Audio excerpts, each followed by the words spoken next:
Our Father, who art in heaven, hallowed be thy name.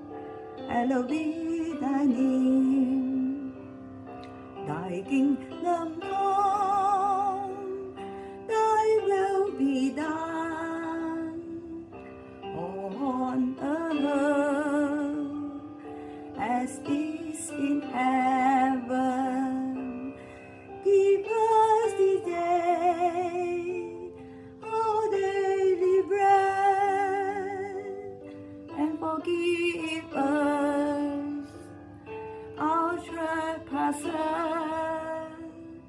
as we forgive those who trespass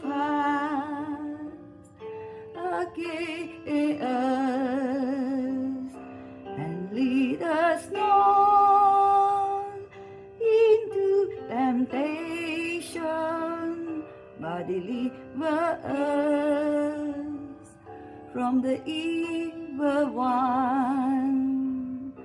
For the kingdom, the power and the glory are yours now